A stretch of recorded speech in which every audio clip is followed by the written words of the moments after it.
बच्चों, आज हम एक्सरसाइज का क्वेश्चन नंबर 12 कर रहे हैं। समतल में गति चैप्टर का नाम है। तो मैं पहले प्रश्न को पढ़कर सुना रहा हूं। क्वेश्चन है, किसी लंबे हॉल की छत 25 मीटर ऊंची है। वह अधिकतम क्षैतिज दूरी क्या होगी जिसमें 40 मीटर पर सेकंड की चाल से फेंकी गई कोई गेंद छत से बिना टकराए गुजर जाए। तो मैंने यहाँ पे एक डायग्राम दिखाया है। ये डायग्राम एक छत है, हॉल की छत। इधर से कोई बॉल फेंकते हैं और ये बॉल 25 मीटर ऊंची छत को बिना टच किए हुए इधर जाती है। तो पूछा है कि बताओ बॉल कितनी दूर गिरेगी, आर का मान निकालना है। सबसे पहले हम इसमें ये वैल्यू नोट कर लेंगे। h बराबर 25, u बराबर 40 और g का मान हम 9.8 लेंगे। तो सॉल्व करते हैं। इसमें प्रक्षेप से संबंधित फॉर्मूले लगेंगे। तो प्रक्षेप द्वारा प्राप्त महत्तम ऊंचाई होती है h equal to u square sine square theta upon 2g। Cross multiply करूं तो u साइन थीटा का होल स्क्वायर, क्योंकि दोनों पे स्क्वायर लगा है, बराबर हो जाएगा 2gh। इसमें हम 2 लिखेंगे, g की वैल्यू 9.8 लिखेंगे और h की वैल्यू 25 लिखेंगे। ये 2 की 9.8 से मल्टीप्लाई होगी 19.6 इंटू 25। तो u साइन थीटा की वैल्यू लिखेंगे तो इस पर रूट आ जाएगा।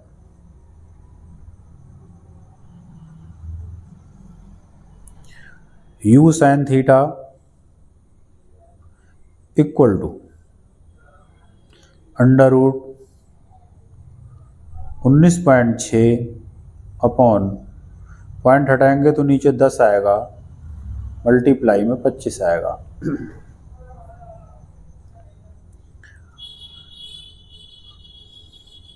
एक 196 जो यहाँ 196 लिखा है, इसका वर्गमूल होता है 14।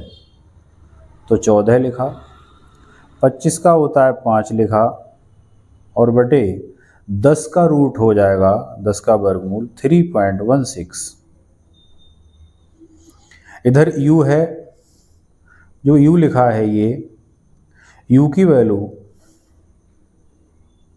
क्वेश्चन में दी है 40, यहाँ लिखी है u की वैल्यू 40 है।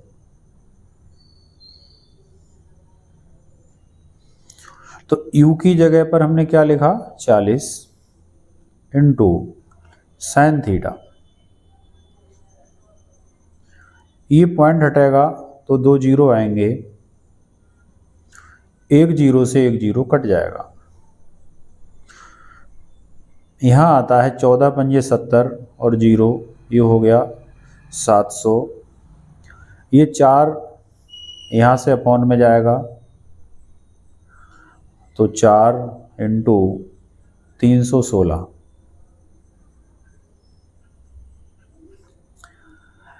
इक्वल टू साइन थीटा की वैल्यू निकाल रहे हैं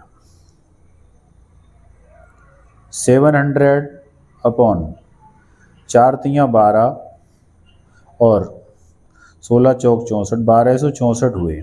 इन्हें डिवाइड करेंगे तो 0.55 आएगा।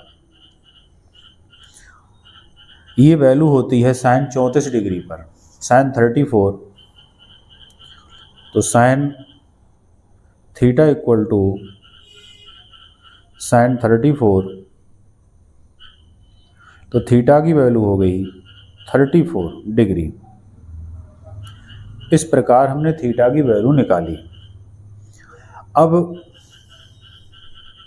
हमें चाहिए परास निकालनी है, ये आर की वैल्यू, हमें आर का मान निकालना है।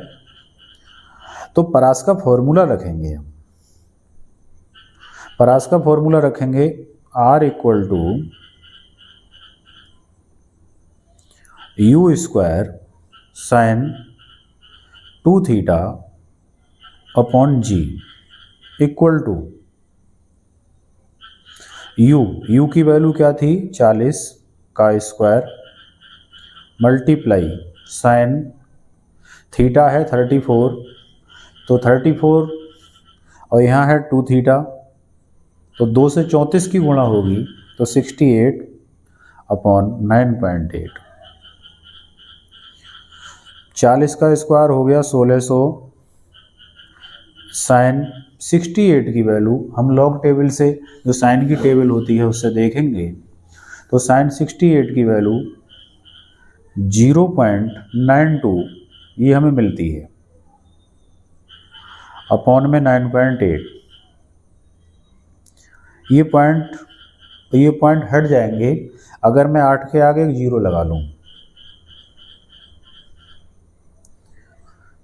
तो आर की वैल्यू हो जाती है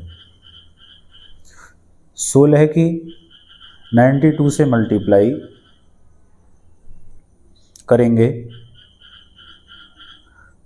इनकी मल्टीप्लाई करेंगे जब हम, तो ये मल्टीप्लाई बैठती है 1488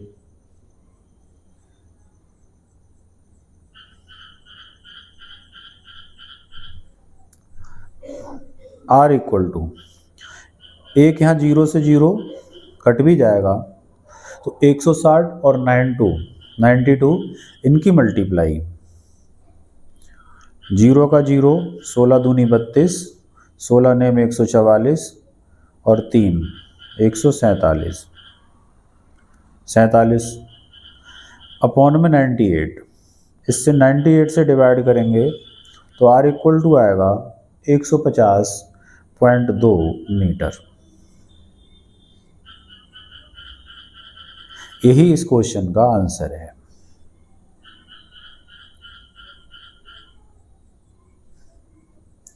क्वेश्चन नंबर 13, यहाँ पर एक खिलाड़ी को भी मैंने दिखाया है, तो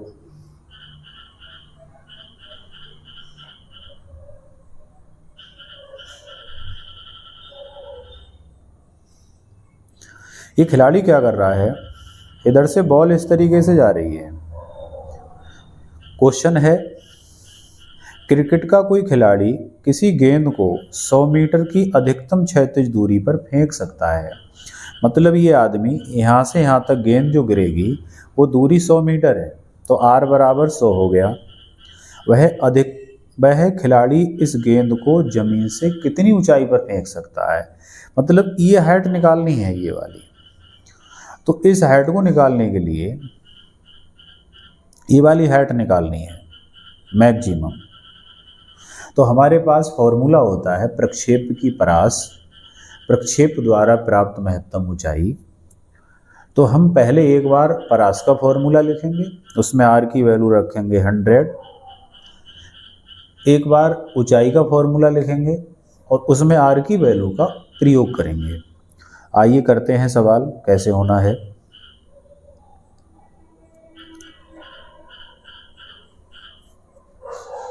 r का फॉर्मूला होता है r मैक्स इक्वल टू, पहले मैं केवल r लिख रहा हूँ, r का फॉर्मूला होता है u square sine 2 theta upon g. चूंकि यहाँ थीटा दिया नहीं है, मैक्स की वैल्यू हुई है, अधिकतम वैल्यू की बात हुई है, तो आर मैक्स अधिकतम वैल्यू लिखते हैं तो साइन थीटा की वैल्यू 1 लगा देते हैं, तो यहाँ आएगा यू स्क्वायर अपॉन जी। और आर मैक्स की वैल्यू हमें दी थी 100 equal to u square upon g. Equation first निकालना है हमें h, तो h का फॉर्मूला भी याद होना चाहिए।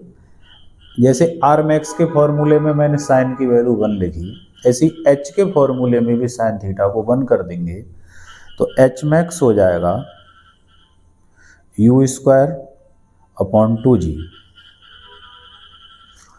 यहाँ हम ध्यान दे रहे हैं कि यू स्क्वायर अपॉन जी की वैल्यू है 100, तो यू स्क्वायर अपॉन जी की जगह पर मैं क्या रखूँगा 100, तो ऊपर आएगा 100 और अपॉन में 2, ये वाला 2 से काटेंगे तो ये आएगा 50 मीटर। आंसर।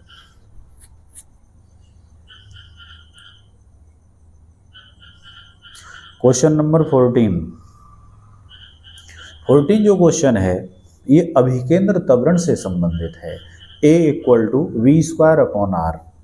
जैसा कि यहाँ डायग्राम में मैंने दिखाया है, यहाँ पर एक पत्थर है, वो किसी डोरी से बांधा गया है और उस पत्थर को इस तरीके से घुमाया जा रहा है क्षैतिज वृत्त में।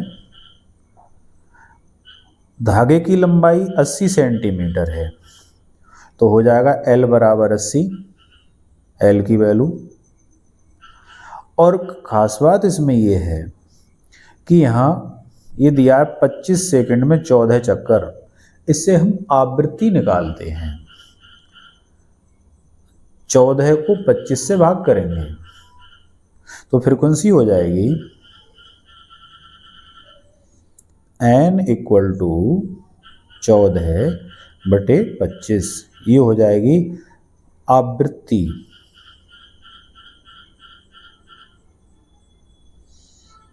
चक्कर प्रति सेकंड या बोलते हैं आरपीएस, राउंड पर सेकंड। हमें सवाल में निकालना क्या है? निकालना है पत्थर के त्वरण का परिमाण, परिमाण माने मान, और उसकी दिशा क्या होगी। तो पहले त्वरण का मान निकालना है। करते हैं शुरू। अभिकेंद्र त्वरण का सूत्र होता है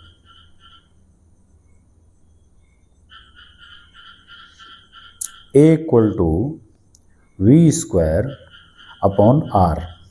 चूंकि क्वेश्चन में यहाँ कहीं v है नहीं, यहाँ चक्कर दिए हैं, फ्रीक्वेंसी दी है, तो दूसरा फॉर्मूला हमारा अभिकेंद्र त्वरण का आवृत्ति के पदों में होता है A equal to r into omega square.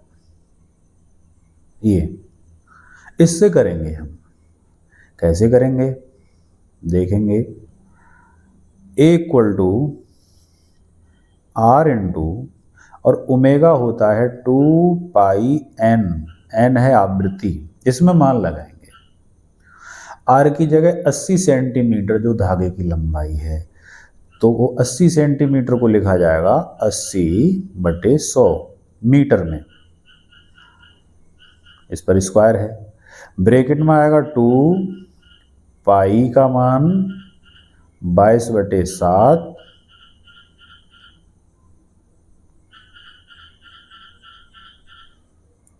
यहाँ मल्टीप्लाई का साइन रहेगा, और n की वैल्यू लगेगी 14/25।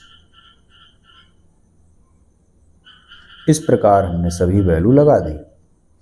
अभिकेंद्र त्वरण का सूत्र A equal to r into omega square. फिर हमने ओमेगा को लिख दिया 2πn, फॉर्मूला है। आर की वैल्यू 80/100, पाई की वैल्यू 22/7, n की वैल्यू 14/25। इसे सॉल्व करना है। यहाँ पर 20 से काटेंगे, 20 चौक 80, 20 पंजे 100, तो आएगा 4/5 मल्टीप्लाई 7 से यहाँ 14 कटेंगे तो आएगा 2 बार, तो अंदर हुआ 22 दूनी 44, 44 दूनी 88, 88 मल्टीप्लाई 88 अपॉन 25 मल्टीप्लाई 25, क्योंकि इसके ऊपर स्क्वायर था। इसे करने के बाद अब हम 88 की मल्टीप्लाई करेंगे और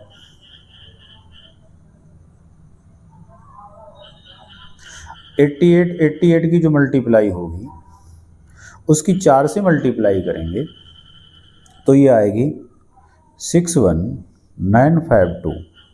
नीचे 25 की मल्टीप्लाई 625 की 5 से होगी 6250।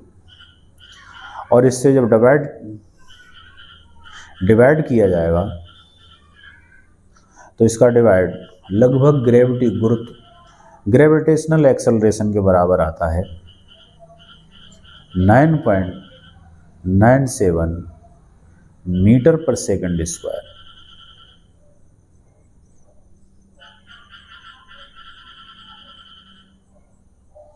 Answer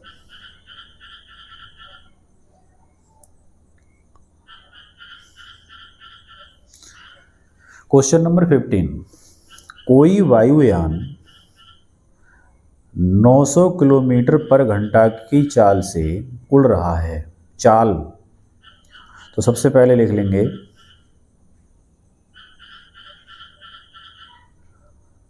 v equal to 900 kilometre per hour. इसे मीटर पर सेकंड में चेंज करेंगे। MKS में कैलकुलेशन करते हैं 5/18। 18 से 900 को काटेंगे, 18 एकम 18 और यहाँ आएगा 50, तो ये हो जाएगा 250 मीटर पर सेकंड। ये चाल हो गई, हमने चेंज कर ली चाल मीटर पर सेकंड में। अब और दिया है इसमें 1 किलोमीटर की त्रिज्या। यहाँ लिखा 1 किलोमीटर त्रिज्या के क्षैतिज वृत्त में कोई वायुयान इस तरीके से घूम रहा है। आसमान में प्लेन इस तरीके से उड़ रहा है। पथ की त्रिज्या कितनी है? 1 किलोमीटर। तो इसका अभिकेंद्र त्वरण की गुरुत्वीय त्वरण से तुलना करो। तो अभिकेंद्र त्वरण A को G से भाग कर देंगे। R दिया है, R इक्वल टू 1 किलोमीटर। इसे भी मीटर में बदलेंगे, MKS में हल करते हैं। 1000 मीटर। अभिकेंद्र त्वरण निकालना है, उसकी गुरुत्वीय त्वरण से तुलना करनी है। तो A बराबर होता है v²/r।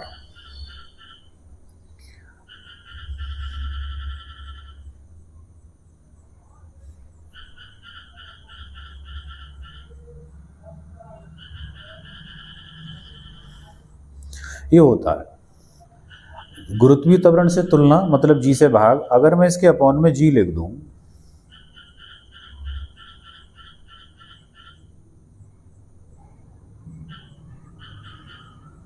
तो इधर भी इसके अपॉन में जी आ जाएगा।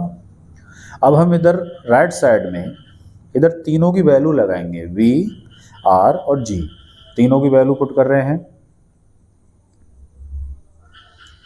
इक्वल टू v की वैल्यू है 250, ऊपर से स्क्वायर लगा है, अपॉन r की वैल्यू है 1000 और g की वैल्यू 9.8।